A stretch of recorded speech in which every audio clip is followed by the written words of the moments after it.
Well, on to today's talk, and I'm very, very pleased to welcome Adam Algar to speak with us today. So Adam's from our UK campus. He's from the School of Geography. He originates from Canada, so he did his PhD in biology at the University of Ottawa, and he then moved to Harvard and spent 2 years as a postdoc, and then he joined the University of Nottingham in, I don't know, was it 5 years ago? Yeah. Something like that, yeah. 2011. Yeah. And he's since he's been at the University of Nottingham in the UK, he's started coming over to the Malaysia campus quite regularly and started to establish some research here. He's got a couple of PhD students working in the area, and so it's my great pleasure to welcome Adam to tell us about his work on reptiles and lizards in particular. And over to you, Adam.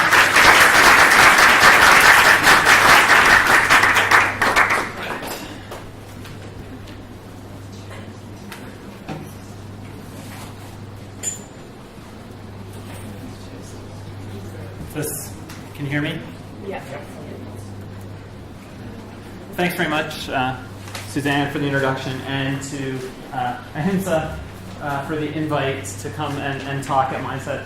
I've watched a lot of the Mindset talks streamed to the UK, and then was lucky enough to come for one last year, so it's great to be here to talk to you about, get the pointer here, cold blood in a hotter world. And what I want to do in this talk is kind of introduce you to some of the challenges facing reptiles as we move forward into a more human-dominated world, bringing in a lot of the underlying theory that suggests how they will respond, and then highlighting some of the areas for tropical reptiles in particular where real challenges may be faced, and then kind of get more into, at the end, the Malaysian reptile fauna and some of the research that we're starting up here in Malaysia.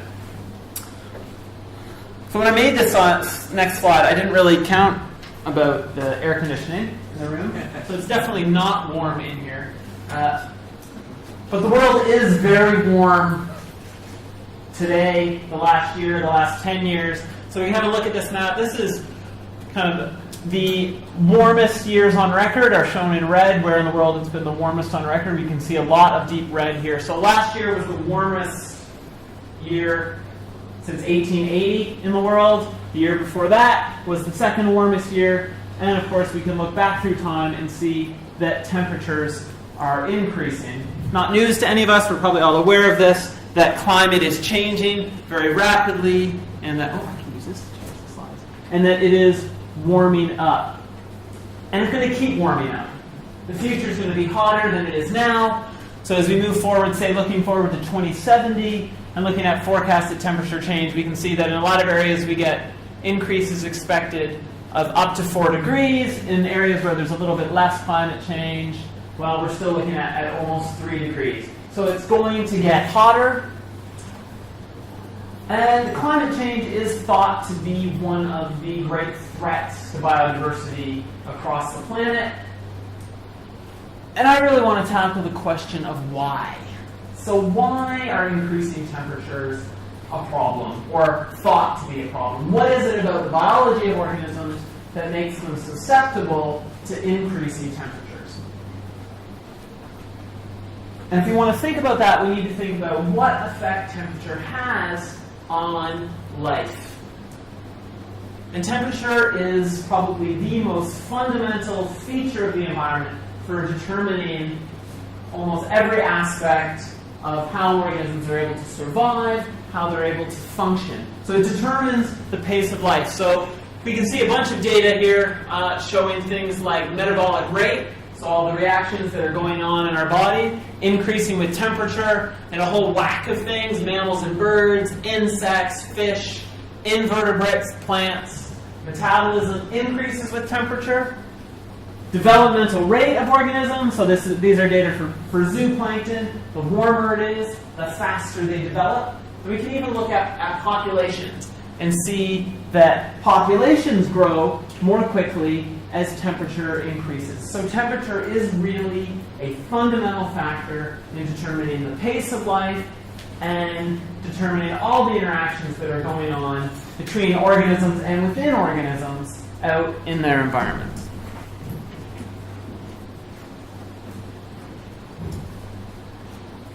Every living thing on Earth has an optimal temperature. Ours is 37 degrees, and my body temperature right now is 37 degrees. Suzanne's is 37 degrees. We're all 37 degrees. Ahimsa, standing out in a very hot forest. Body temperature, 37 degrees. One of our colleagues working in Siberia. Body temperature, 37 degrees. We have the ability to create our own metabolic heat to keep our bodies at that optimal temperature where we can function. Right? We can function optimally, 37 degrees. We're called endotherms. Right? Endotherm, heat comes from the inside. All mammals are endotherms, whether you're a very large elephant or a tiny little tarsier, you're creating your own heat.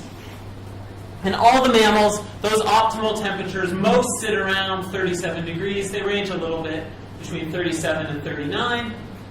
All the birds, those optimal temperatures, again, a little bit higher, around 40 degrees. And the reason that we've evolved this ability to maintain this constant internal temperature is so that we're less sensitive to what's going on in the environment around us. So whether you're in a cold place or a warm place, if the environmental temperature changes, the body temperature of a mammal or a bird will stay approximately the same. We call this the thermoneutral zone. And it has to get extreme, and then eventually, if it gets cold, our body temperature will drop. We call that hypothermia. And then if it does get too hot, eventually, your body will start to sweat. You'll start to do all kinds of things to try to cool yourself down. Eventually, it will increase, and this will start, a fever, heat stroke. It's quite dangerous when we get outside that range. But overall, mammals and birds, our ability to keep our temperature constant at that optimal temperature for our lives. But the vast majority of life on Earth is not like us. It does not have that ability. So we think a lot, we think about mammals a lot, birds a lot. They're very diverse, they're very spectacular organisms. They're really the only endotherms. There's about 10,000 species of birds, about 5,000 some species of mammals. That's about this much of the described species on the planet. So 1.2 million species. And we probably have discovered most of these. The rest of life are what we call ectotherms. They don't have the ability to generate internal heat. They have to get their heat from outside. Heat from outside. Okay? We call these cold-blooded organisms, although we'll see that's a bit of a misnomer. They're not always very cold. Right? So the vast majority of life are ectotherms. And ectotherms rely on that external environment for heat. So instead of having that thermoneutral zone, as environmental temperature decreases, their body temperature goes down, and as the environmental temperature goes up, body temperature goes up. So all mammals in the world right now are sitting between 36 and 39 degrees, whereas a single lizard throughout the day might vary, even here in Malaysia, between the high 30s and the low 20s. So a massive temperature range. Right? And this has some fundamental implications for what will happen to the majority of life if temperatures continue to increase. Okay? And that's really what I want to start getting at for the rest of the talk, is an idea of thermal vulnerability. How vulnerable are ectotherms to these increasing temperatures? What will happen when the environment begins to warm up? And to think about this problem, we're going to take it in there's three different components or axes to thinking about this problem. We need to think about exposure. So the exposure is what temperature will animals or plants, but I'm going to talk primarily about animals, what temperature will they actually experience? So that's the first thing. The second is how sensitive are animals to temperature? How are they actually affected by temperature? And then the third thing is, what is their ability to try to adjust to buffer higher temperatures. So can they do anything to counteract the effect of increasing temperatures on their body temperature? So I'm going to talk a little bit about each one of these, some of the underlying theory, how we can address that, what our current state of knowledge is, and then what we hope to continue to discover. So we'll start with exposure. So we think, okay, environmental temperature goes up, body temperature goes up. So that's easy to determine what temperature an animal will experience. We have very good climate maps, for example. So here's a global map at quite high resolution of the maximum air temperature for a year. So if we have good air temperature, we think, well, we probably know what temperature an ectotherm, a reptile, an amphibian, a tree, will be exposed to. The answer is that it's actually, air temperature is not a great predictor of body temperature. So each one of these dots is a body temperature for a lizard somewhere in the world. We can see that as it gets warmer, body temperature doesn't really show any clear relationship. So it seems that actually body temperature and the air temperature of a place are kind of decoupled.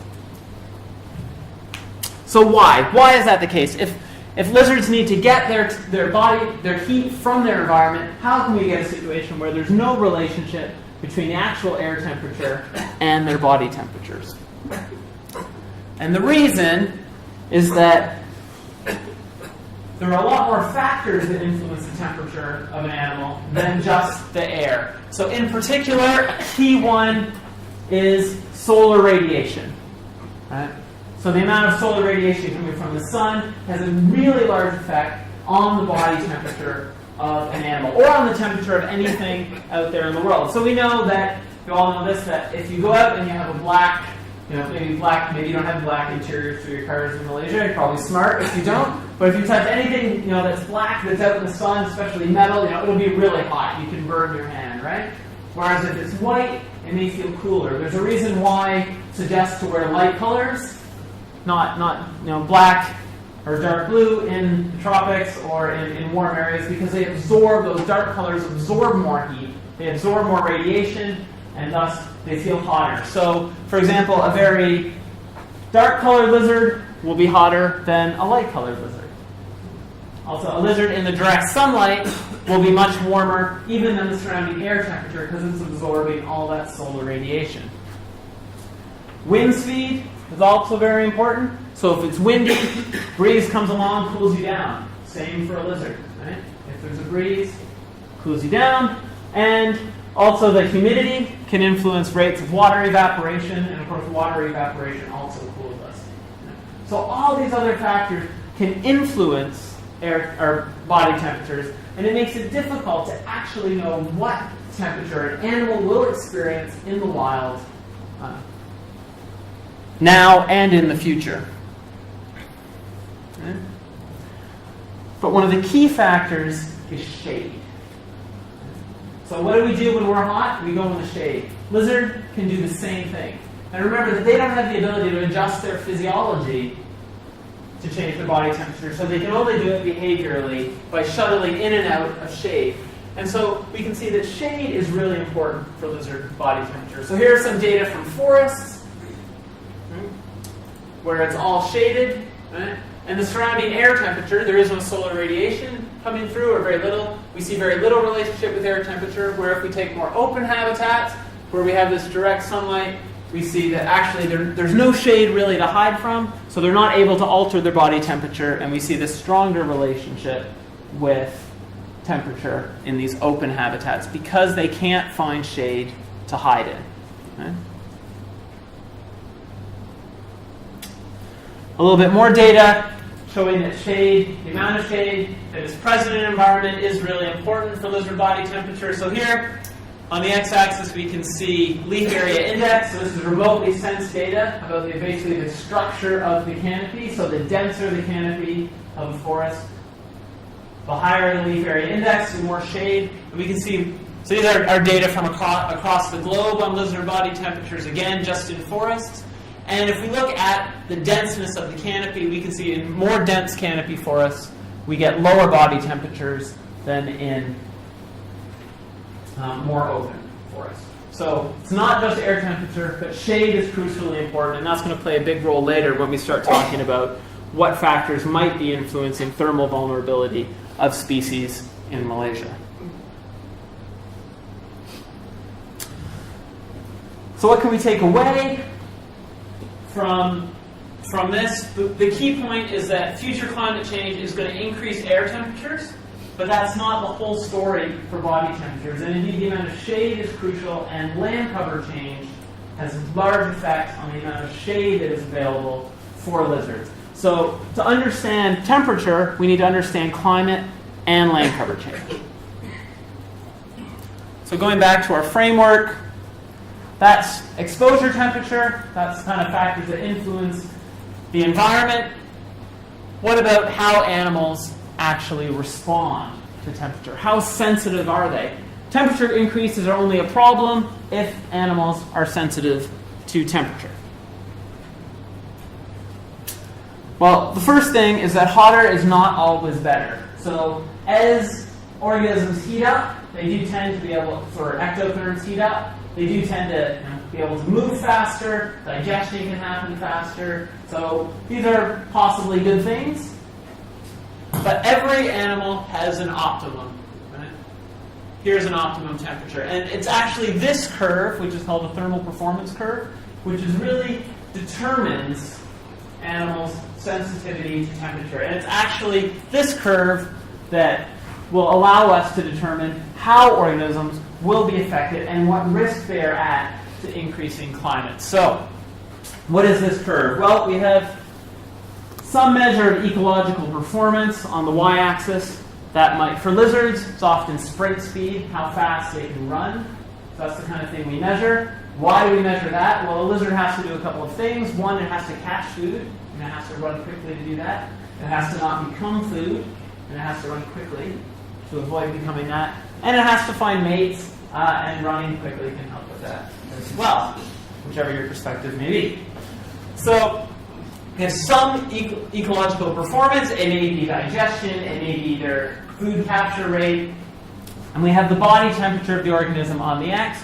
And we can see that as temperature increases, performance gets better and better and better until it peaks. That's the optimum. That for us is 37. And then all of a sudden we see this really quick drop off towards higher temperatures.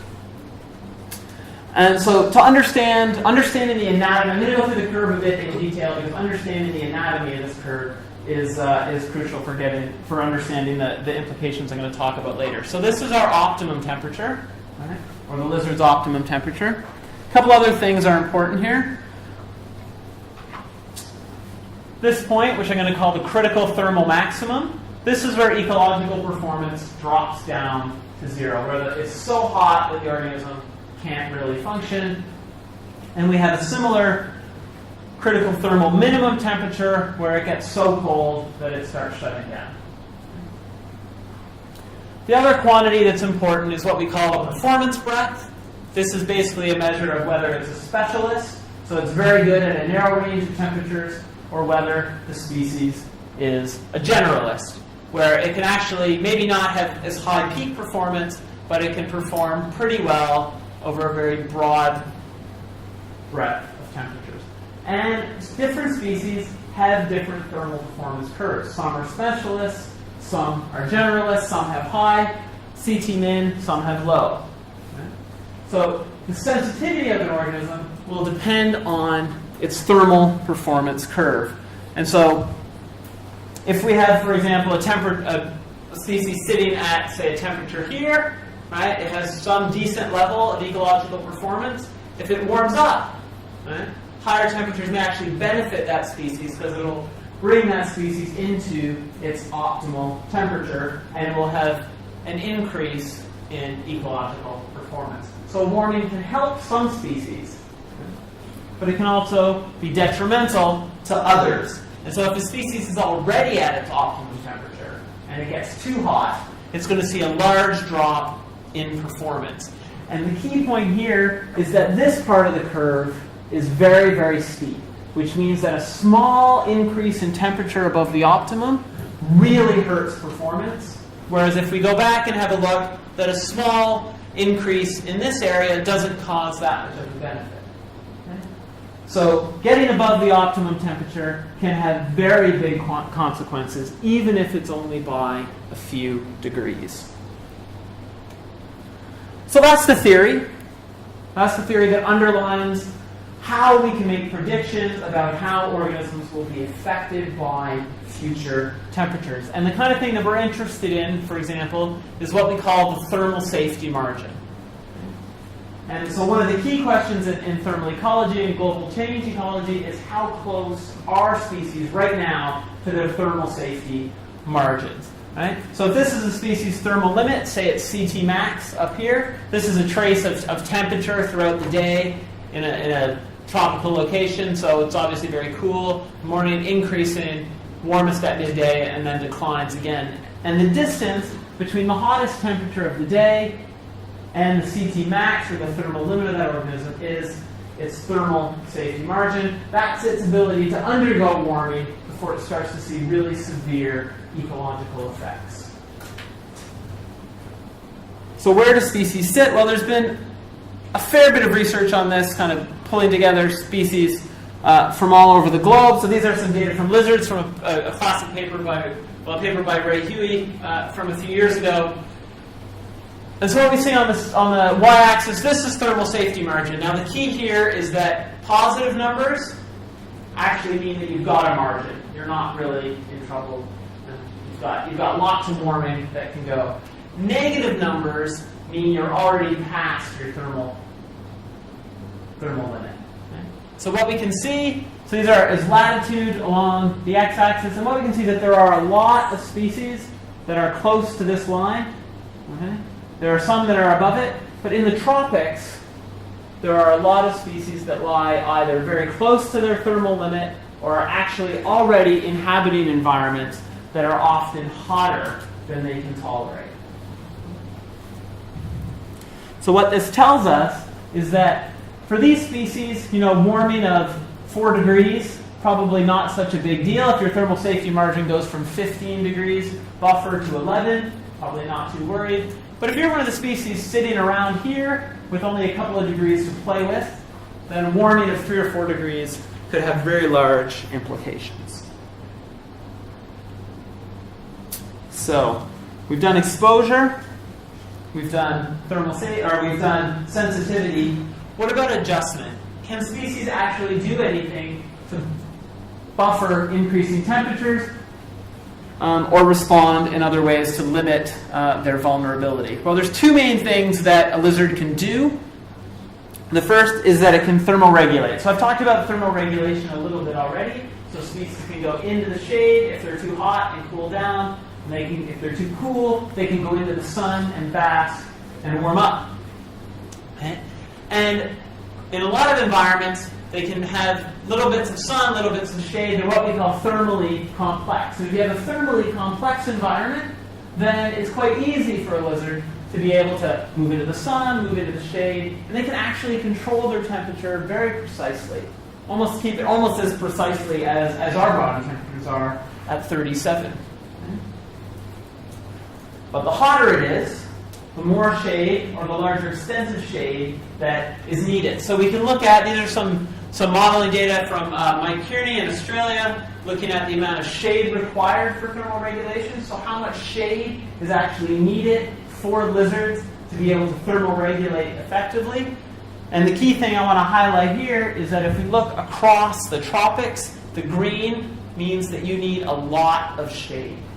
So lizards that are in the tropics right now already need a fair bit of shade to be able to maintain their body temperature below those thermally critical limits. So lizards can behavioral thermoregulate if they have the shade. Okay, well, there's a lot of shade in a lot of places, so maybe not such a problem. What's the concern? Can behavior just kind of rescue species from these overly hot environments? And the answer is to some extent. Okay? So if you think about how lizards are active during the day, so we can think about activity levels. So as lizards, if it gets too cold, then lizards are not able to function properly. They'll kind of hide out, not do anything. If it gets too hot, again, they'll hide out. But if they're in that middle part of their curve near their optimal temperature, they can be very active, doing all the things that lizards do. Running around, eating, being eaten, defending territories, finding mates, right? So a lizard that, in the morning doesn't do anything, kind of hangs out, gets up at a reasonable time, maybe 9:30, is active throughout much of the day, and then as it cools down, it finds a place and sleeps the night away. If it heats up, then that middle part of the day is going to get too hot. And so we'll see shifts in activity patterns where you now have an activity period in the morning, no activity possible during the day, and then maybe another short activity period in the evening. What this means is that as activity is restricted by warming temperatures, then that also restricts the lizard's ability to do those things it does. Get food, find mates, defend its territory. And actually, lizards can thermoregulate themselves right into a population decline. Because for each individual, if you go out in the sun, you're in trouble, so you stay in the shade, and that can actually result in populations decreasing because lizards aren't able to get out there and reproduce. So, limited or behavioral thermoregulation can buffer limited warming, but if it gets too extreme, then it can actually cause greater problems for ectotherms. The other way that lizards can adjust or maybe try to buffer the problem of critical thermal temperatures is by evolving, evolutionary adaptation. If it's getting hotter, can those critical thermal limits actually evolve quickly enough to keep up with warmer environments? And this has been a big question in kind of the last 5-10 years, thinking about it. I've done some work on it. And I've looked at it in a group of lizards called the anolis lizards. Right? So this is an example of one species here. They're quite beautiful creatures, I think. They're quite small. So this guy's actually about, minus the tail, a little longer than my finger. And they live in the Caribbean. So the Caribbean islands are here. And this species actually lives down on one of the small little islands in the Lesser Antilles. Okay? So we're going to have a look at this question of whether heat tolerance can evolve in this group of anolis lizards in the Caribbean. Now, ultimately what we would like to be able to do would be to track heat tolerance through time and actually directly try to observe evolution. That takes a while. It's not so easy to do. So instead, we can try to take advantage of a spatial gradient in temperature. So we can look, for example, along a mountainside. So here we have my beautiful mountain that I drew. Quite happy about it.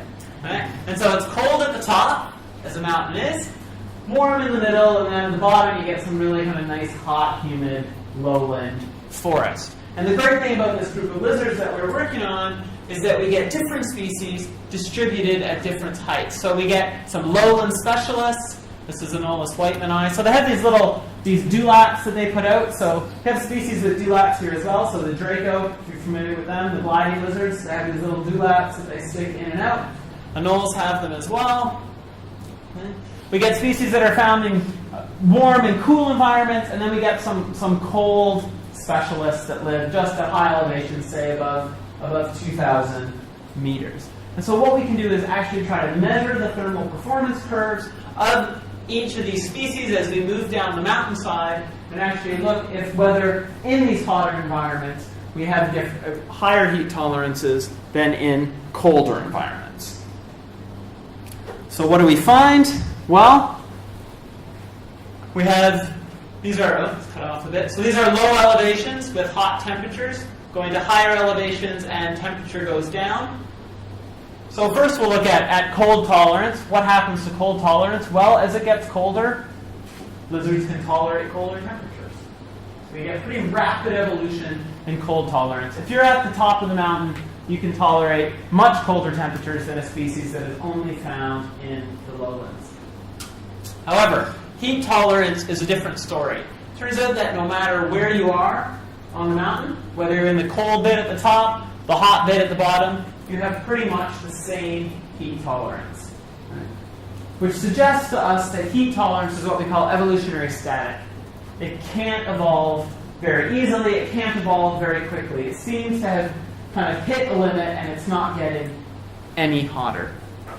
Okay, this is based on about 12 lizards on one island in the Caribbean. Should we worry about it? Well, turns out there's been a couple of reviews that have looked at this question really broadly over a broader range of species, and I'll show you just one set of data. So these are a set of data for about 30 lizard species in the genus Lialanus, which are distributed in South America from the lowlands up into high elevations in the Andes. And we can look again at cold tolerance and heat tolerance. And we can see, so each one of these bars, these lines is a species. And we can see cold tolerance again. We can see very strong changes as it gets colder. Cold tolerance goes down. But heat tolerance, much less variation among species, and most species are right about at the same place. So heat tolerance seems to be fixed. Now, the mechanism underlying this is kind of a matter of some ongoing debate right now. So I'm not going to get into that. But the key is that species can't easily adapt to heat. So evolutionary rescue from rising temperatures is not really a likely option.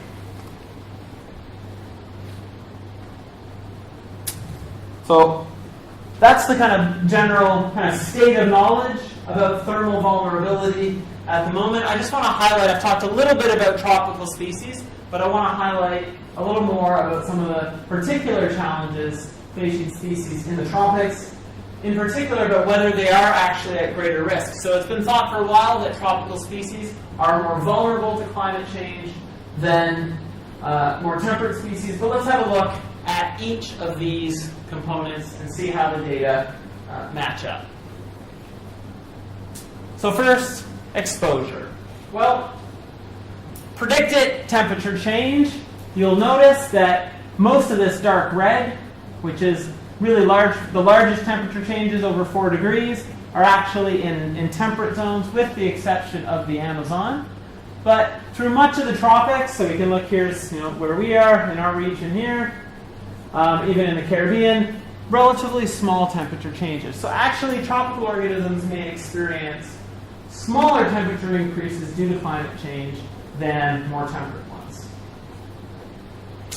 However, land cover change, as we've seen, can also alter the thermal environment by affecting the amount of shade that is available. And I'm going to talk about land cover change more later on, but we obviously have lots of human-modified environments everywhere in the world, but we're going to focus a little bit on whether there's on change in the tropics coming up.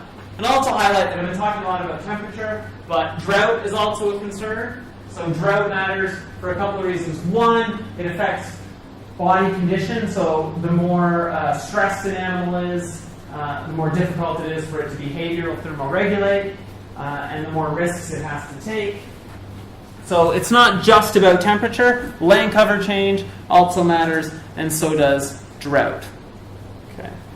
Sensitivity, well, we've touched on this already. Tropical species may already be very close to their upper thermal limits. And although the tropics are quite hot, much of the diversity is found in rainforests, closed canopy forests, which are generally cooler environments. So species often are more adapted to these cooler environments and have narrow thermal ranges. So we have a situation like this, at least theory suggests it, and there's actually a new paper out in Science this week looking at this question as well, suggesting that in the tropics we get thermal specialists. So they have narrow preferred thermal ranges, they have very squished thermal performance curves, and that means that they have less ability ecologically to withstand variable body temperatures. So as we get more thermal specialists in the tropics, we actually expect to have higher vulnerability in areas where we have thermal generalists. So if you have a species that's found, a lizard that's found at high elevations in temperate areas or in any temperate area, you get a lot more seasonality. So it has to be able to withstand warm summer temperatures and cooler winter temperatures. So it has a broad thermal range, and that gives it a bit more of a buffer to withstand warming. So tropical species, because they are thought to be specialists, are thought to be more vulnerable. What about adjustment? Can species behaviorally thermoregulate? Well, we know that heat tolerance adaptation is unlikely or difficult. So the ability to buffer increasing temperatures for tropical species will really depend on their ability to thermoregulate. And one, in closed canopy forests, there are limited opportunities for thermoregulation. Right? They generally tend to be very shaded, so you get gaps, obviously, and more open areas. But for most species, they're going to have limited opportunity to thermoregulate. So as it heats up, they don't have many places to go to cool themselves down. And because of this, many tropical species have evolved to be what we call thermoconformers, which means they don't naturally behaviorally thermoregulate. They tend to track the immediate air temperature or the temperature that you would predict them to take given the amount of shade and radiation and temperature. So we can see that we actually, here's data for a tropical species, we can see that as temperature increases, so too does the body temperature.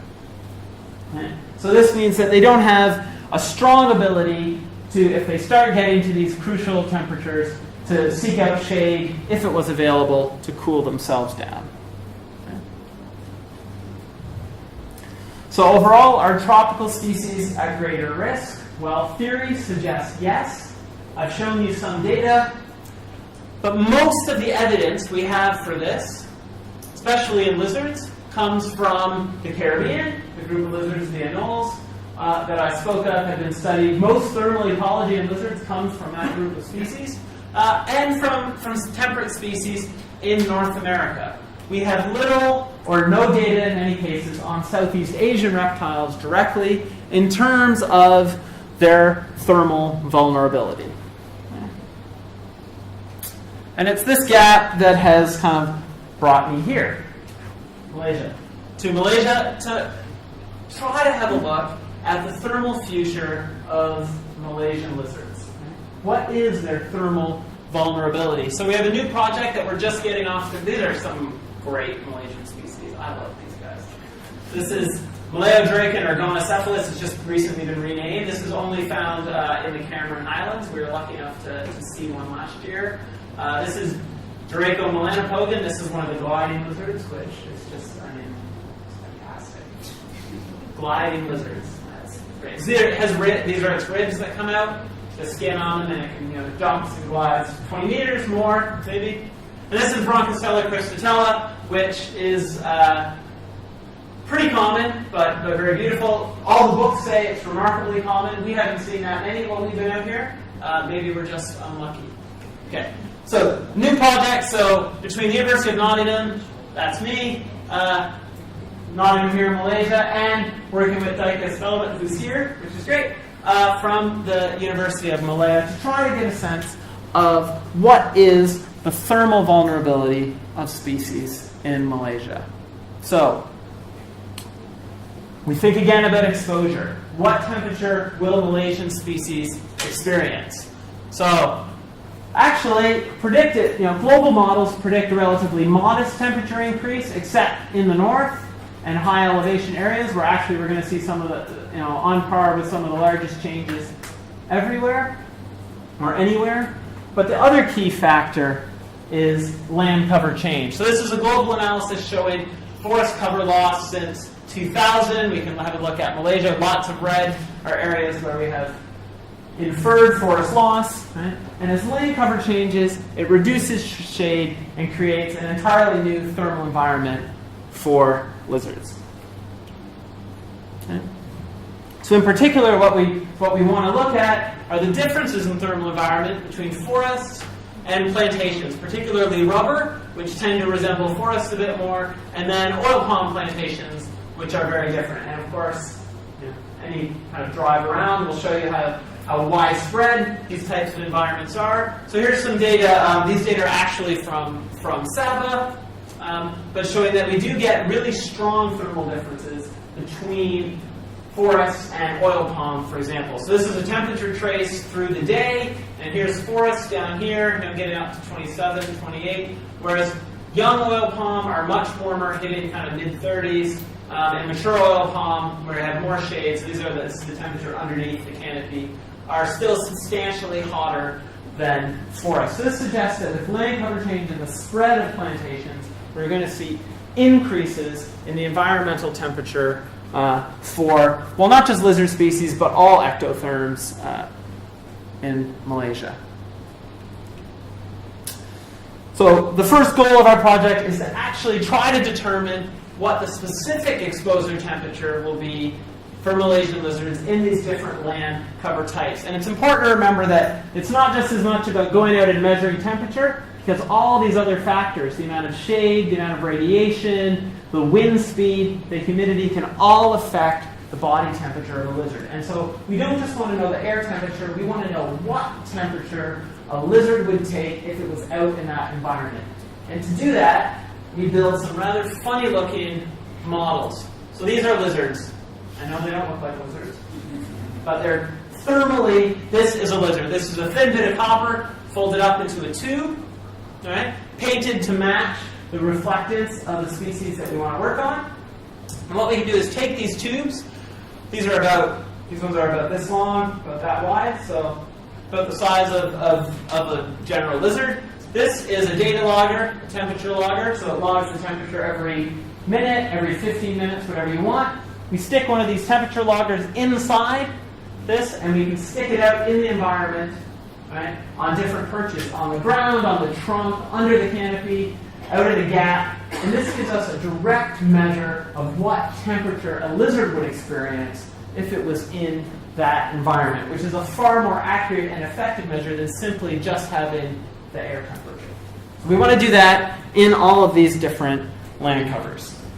That'll cover our exposure side of things. We'll know what temperature they experience now, and then we can use some modeling to try to predict what temperatures they'll experience in the future. Sensitivity, well, we need to know how lizards actually respond to temperature. Okay? So here's some of the amazing Malaysian lizard fauna. Overall, there's about 130 species, and new ones are discovered, I think, but about 130 species overall of lizards in Malaysia. Okay. Currently, these are the ones that we know anything about their thermal limits. This is 2. Right? And we don't have full curves for these. We have maybe CT max for one of them, and CT max and min for the other. So if you're interested, it's Clotes versicolor, which is the garden lizard that you'll see all over the place, ubiquitous. And then the other one, I forget the genus. It's the lacertid, but someone will be able to tell me afterward what it is. And even for that lacertid, the temperatures aren't from Malaysia. They're from much further north in the range. So we have a severe knowledge gap in understanding. We basically have no idea where any of the Malaysian species sit in terms of their thermal vulnerability.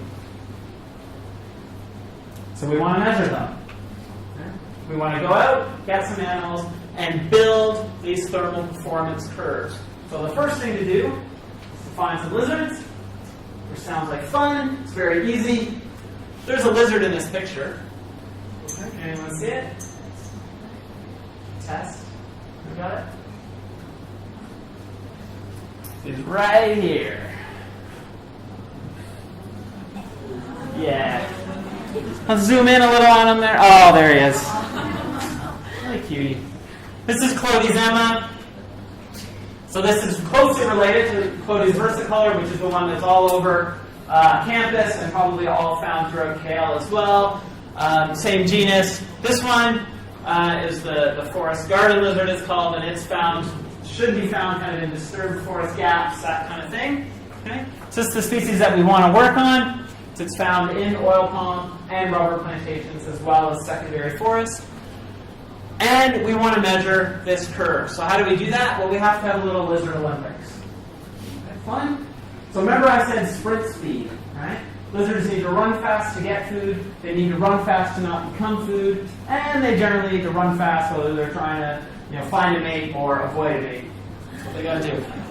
So this beautiful device is a racetrack for lizards.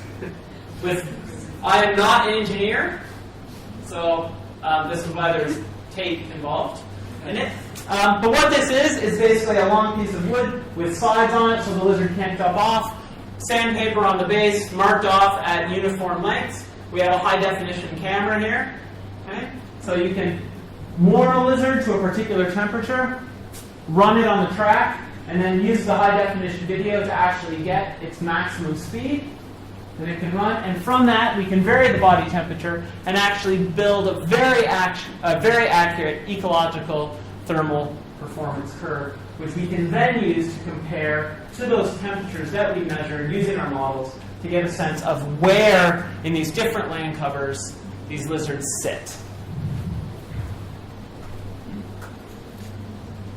The third thing is adjustment. Can these lizards actually do anything to buffer these increasing temperatures? So we want to look at whether they can thermoregulate. So we think they're thermoconformers, so they probably just kind of track what's going on. But by getting out, capturing animals, measuring their temperature in the field, and comparing that to the temperatures throughout the day, we can actually get a sense of whether, say, in a hotter oil palm plantation, they're actually thermoregulating more. And we also actually want to try to see if we have had any adaptation. So have critical thermal maximums actually higher in oil palm plantations? Although based on what we already know about its difficulty to evolve, I'm not going to hold my breath on that one, but wouldn't it be cool? We'll see. So that is what we're hoping to accomplish over the next couple of years of working here to try to start filling in that gap about what thermal challenges Malaysian lizards will face into the future. Okay. So kind of just stepping back a little bit and thinking more generally, one, I think I've focused almost entirely on the fate of reptiles and their diversity being tied to their thermal future. What will happen to temperature? Temperature is fundamental, but it isn't the only part of the story.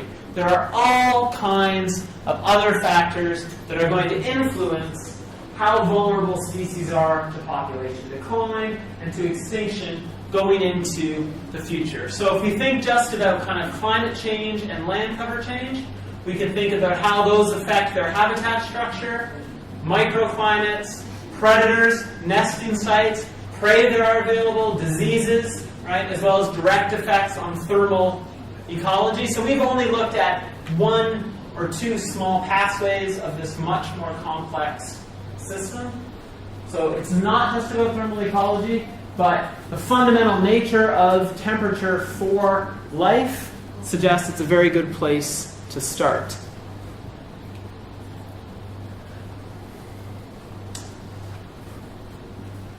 So what does the future hold for tropical lizards, Malaysian lizards in particular? Well, we really still don't know. We lack even basic information on 99% of species. And lizards are pretty well studied compared to lots of other groups that are out there in nature. And we need to fill this gap. And so without understanding how organisms function, without this basic knowledge of how organisms interact with their environment, then we won't be able to predict how they will respond. And if we can't make accurate predictions, then we won't be able to make useful plans for conservation or management in the future. Right? So we need this kind of basic fundamental research which tells us how lizards or other species respond to temperature and their environments if we want to know where they're going in the future. So I just want to finish off kind of highlighting, thanking a number of people. One, my students, in particular James, who's the guy who's going to be doing all this work. Lucky for him. To Mindset for having me. To Dikis, who's here, for his help with the project. Ahimsa and various other people. And all of you for coming to listen about lizards. and sharing my enthusiasm, hopefully. Thank you very much.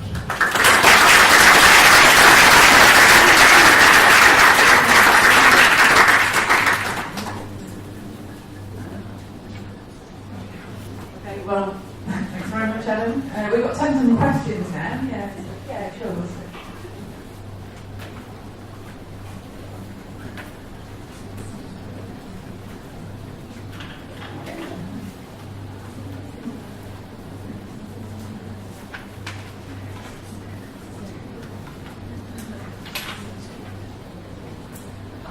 Okay, so yeah, I guess shall I kick off with the start of the term?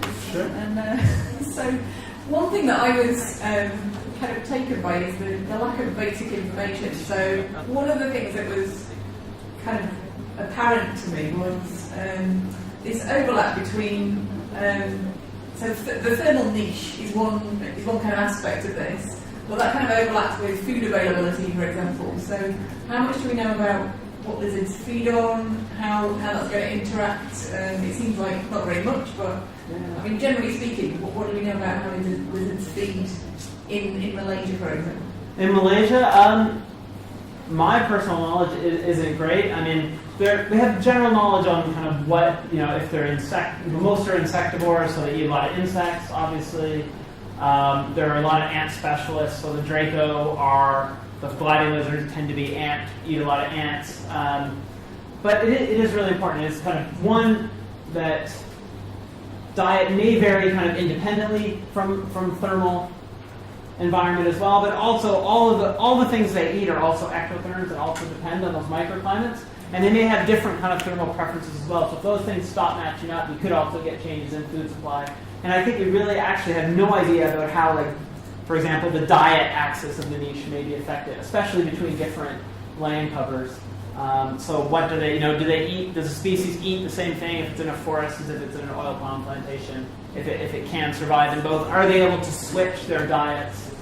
I mean, these are questions that, for particular species, may have answers for, but broadly speaking, we still lack that amount of information. So we hope to get at that a little bit by collecting poo, to put it delicately, and then James, my student, will luckily maybe get to pick through it a little bit and see what kind of insect parts he can identify. Actually, yeah. So just you mentioned food matching, and something that really struck me was when you were looking at the diurnal curves of activity and saying that some parts of the day might become inactive. The thing that reminded me of was, for example, in lakes, if I may mention lakes. So in temperate environments, we've got differences in peaks of when zooplankton and phytoplankton, and they become mismatched through the year. It would be great to try and look at, for example, diurnal patterns and whether there's a mismatch in food sources and lizards as part of perhaps the field trip that we're planning to do. That would be really good. Let's do that. Not on a lake, though. Although you mentioned lakes, we can talk about water monitor. Those are very cool. Yeah. No, it is. I mean, food miss. I mean, the diversity of 130 species. We know something a little bit about the thermal ecology or thermal physiology of 2 of them. Think about how many thousands of species of insects are out there. How much diversity? If we're thinking just about orders, right? The amount of knowledge that we still lack about things like, okay, it's one thing if the lizard can survive, but if all the food isn't out, then it doesn't really matter if it can be active. So there's so many interactions to work with that it becomes a very complex problem really quickly. Okay, I'm going to open up to the audience in 1 second, but I do want to ask my favourite lizard question, because I know you don't necessarily know the answer to it, which is, what's the natural habitat of a gecko? Which gecko? There's hundreds, 1,500 species. The ones that live in my apartment. Did you know? No, I would take a guess of rock crevices and things, but those geckos have been collaborating with humans for thousands of years. So I don't. If your apartment's a natural environment or anything, I don't know. Okay, So we'll open up for questions from the audience. Sorry. I'm actually interested in the gecko part. So, is it possible to rear a gecko? Because lizards, they eat live insects that move around. So how do you feed your gecko? How do you feed a gecko? Yeah, since she said she has geckos in her farm, Yeah. I'm interested. Well, one, geckos are a type of lizard, so that's often a common misconception is that geckos are. So geckos eat insects, so nocturnal insects. So you'll often see them kind of congregating around lights and things because insects are attracted. Which means we have to leave them around, roaming the house to get food. Geckos, yeah, unless you feed them, yeah. So unless you give them insects, but the geckos that are in your house, I mean, they're doing a great service to you. You would have a lot. Well, unless you're a person who loves bugs and insects in your house, then have them around, right? Have them around. They eat insects. This actually a good kind of leads into a kind of more general kind of thought about. I've talked a lot about obviously like lizards a lot. I care about them a lot. But what do they actually do out in the environment? And one thing they do is eat a lot of insects. And so we actually don't have any really good data on how much kind of insect biomass they consume or what would happen to insect populations if we got rid of them. But given the high densities that lizards can often take, they're eating a lot of insects. So they are kind of important predators in that respect. And then they in turn supply a lot of food. A lot of lizards are like popcorn for other things. So just like in your house there, yeah, you notice your kind of insect populations go up if you got rid of the geckos in your house. So don't let them. They're nice. They chirp.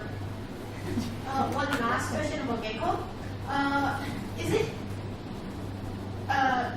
Malaysia is very hot, so is it possible that we rear a gecko and it's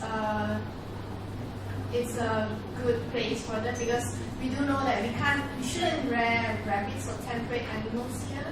It's not good for them. Right. Yeah, so is it... Geckos, I mean, yeah, there's lots living here, so it's obviously a good environment. Most geckos are nocturnal, so they'll be out at night. So they're more, geckos tend to be adapted to cooler environments. So usually, they're in danger of heating up if they're forced to be active during the day and that kind of thing. So, but I mean, geckos are the most diverse lizards in Malaysia by some margin. So it is a very good environment for them. So it's alright to rear a gecko in Malaysia? If you're into that, I guess there's a broader question there, I guess, about ethics of raising lizards and things like that. Thank you. Thanks, Dave. That's very interesting. Gary Wilson from the Australian Tropical Bearing in Cairns and the wet tropics of Australia. And just a few quick observations. You didn't mention the change in sex bias in animal egg layers, and that's something we're really starting to notice. You were saying about climate change almost in the future, and it's something I keep coming across. We now recognise we're probably 15 or 20 years into the event, and the last couple of weeks the Australian scientific community has gone out and said we think we've gone past the tipping point. Our rainforest is now hitting over 40 degrees, so that has very real ramifications, and it has here with land cover change as well. So I suppose the Great Barrier Reef is going to be going in a bleaching event at the moment, which is very much not lizards, but cold-blooded zooxanthellae dropping out. So perhaps a little bit of looking that way into across the Wallace's line might aid you in your studies here. But apart from that, terrific. Yes. Well, just actually will comment on that. We are, as I showed kind of at the beginning, these are some of the hottest times that we have kind of on our modern record. So, I talked a lot about what will happen in the future, but this has already happened compared to 30 years ago. Things already are changing, and in terms of what impacts I have, one of the really cool things that I actually hope to do is if we can get these temperatures now, what temperatures are in oil palm plantations and these different plantations, we can actually start to try to look backwards and think about what was the availability of thermal habitats in the past before this land cover change started happening. I mean, so a lot of these species are already living in really kind of modified environments that aren't what we would probably call natural for them. Yet some have been able to do it, which is pretty amazing. But lots haven't been able to do it. So even what we see today is a very altered fauna, not just for lizards, but for everything compared to what we would have seen a couple of hundred years ago. It's probably worth observing that Queensland still has the third highest clearing rate in the world, except we know about it to 2 hectare resolution. So knowledge hasn't changed the behaviour. cool. I mean, one of the great things about Australia, I mean, it is the lizard hotspot of the world, but the vast majority are desert species. I mean, it's the deserts there that are really diverse, and so some of those desert species are very like hotter tolerances, but lots don't. So the rainforest is a concern, but also the desert for that really high diversity as well. Yeah, hi, thanks for your presentation. I'm Brandon. My question is, I'm just wondering, does the size matters? It's like, we have big and small lizards in Malaysia. I'm just wondering the size will affect, for determining the vulnerability of the lizards on it. And also, the second one is, do you have any results showing positive or negative correlation between lizards and temperature in Malaysia? So the first question about whether size matters for lizards, yes, it definitely does.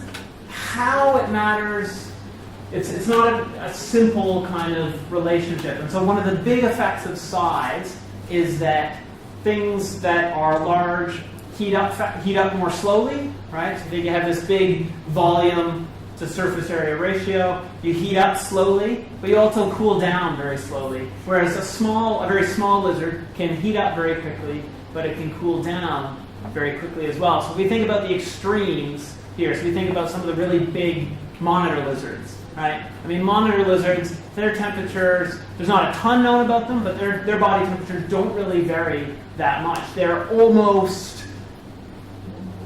acting like a mammal would act in terms of its temperature, because it takes so long to heat up and cool down that once it's hot, it can stay hot for quite a while. So that can be good if you want to be active in a really hot environment. Then if you're big, you can be active in that environment before your body temperature gets to that critical point.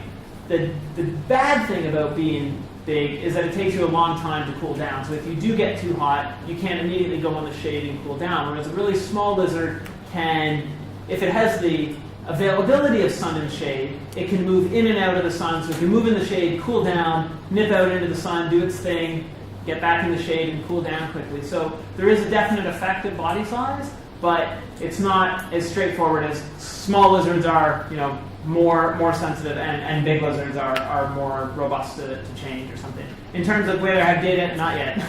yet. But maybe next year, if I come back, I can show you.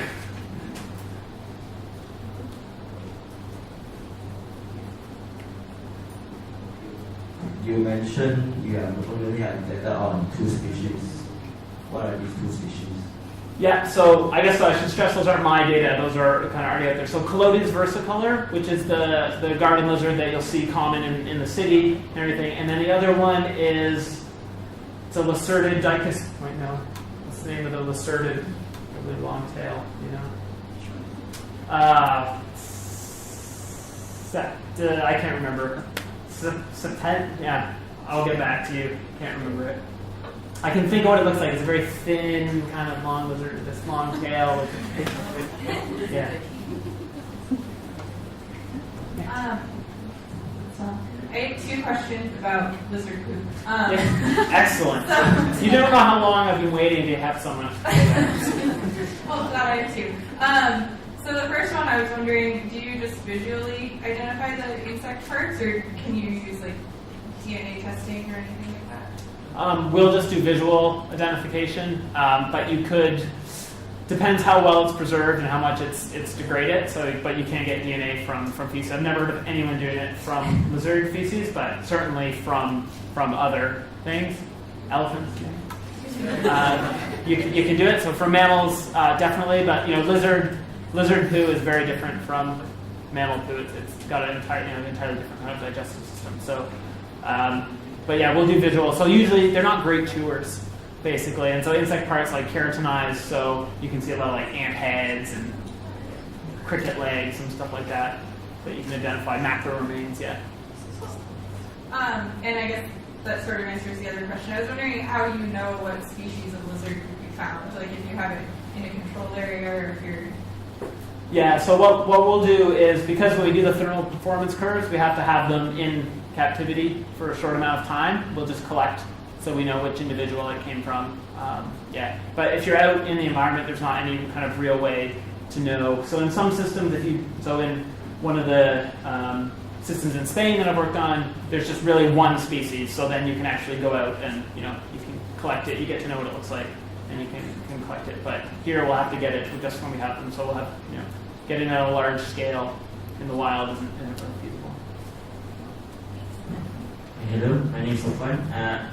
As mentioned before, you use a tube to catalog the temperature inside both of the one is this rubber state and all that thing in the forest.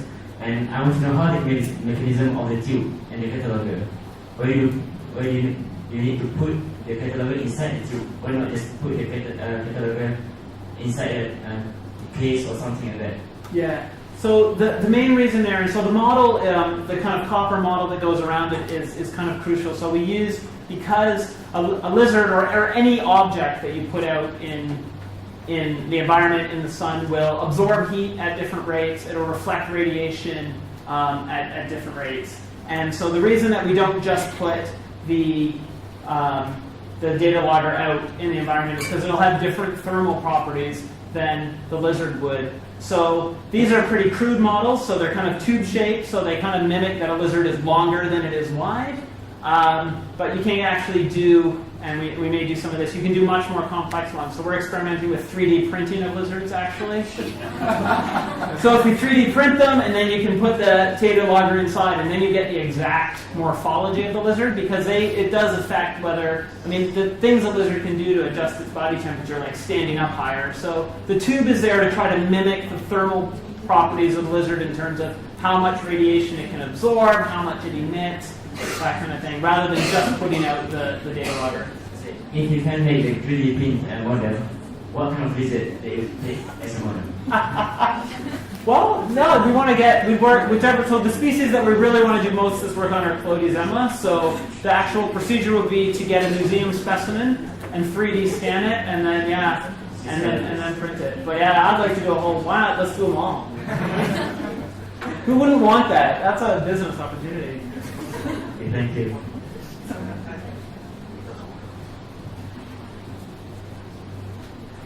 My question is about the chameleon. I want to know the ability of the chameleon to change its color. Is it just for protection against predators, or is it also for regulating its body temperature? Yeah, it's a really interesting question. A chameleon color change, it's definitely, I can say it's not for matching its environment. So it's not about camouflage at all. There is a thermal component as well. So yeah, so lizards do sometimes tend to, if they want to heat up, they'll get darker. And more than chameleons do that. But that's not a massively strong, for chameleons, for lack of a better way to put it, it often seems to depend on mood. So, they're signaling at times. So, so if they're attracting mates, but yeah, sometimes it seems to be. So it doesn't always match the background, and it's not always the kind of thermal environment. It's not the right color for the thermal environment sometimes. So you can see them when they'll be very light, but they'll actually be quite cold. But at other times they will use that temperature change to mimic, to kind of enhance their thermal properties. And it's not just chameleons that do it, lots of species do it. So Clodizema, the one here, that it can change its color quite a bit. So a male can go very dark with a very red head, and that's when it's displaying to other males, saying, back off, this is my territory. But if you see one out on a very hot day, it will be very light. It will get very light. And that's the idea that the lighter it is, the less heat it will absorb. So there's a thermal component, but there's also lots of other things related to communication.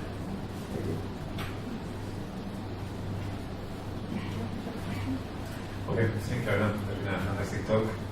And I'm Newsa from Nottingham from Mindset. So I have quite a number of questions. I will just make a couple of them. The first one is, I'm surprised that there are so few species in Malaysia. 130 species is a low number. And then my question is, do you think there are many more than this? When we test, of course, the morphology might be similar, but when we look at the DNA, you think there will be many more unidentified clusters and species. The second question is whether you think that within the same ecosystem, within the tropical rainforest, there will be high variability in the thermal tolerance between species and also between guilds of species. So that this will be, they are quite similar or will be very diverse. Because I guess if it is very similar, it can lead to a collapse of the reptile community. And finally, a comment is that it seems that you need to have a lot of work to do with all these thermal curves. And you might need a lot of students to help with this. And in this room, there are quite a number of students that might be looking for major projects in next year, in 2 years' time. Is this something that you might be looking for students? Okay, let's work in reverse order. Those are the ones I've already forgotten first. Students, yeah, if you're interested in this kind of stuff, talk to me.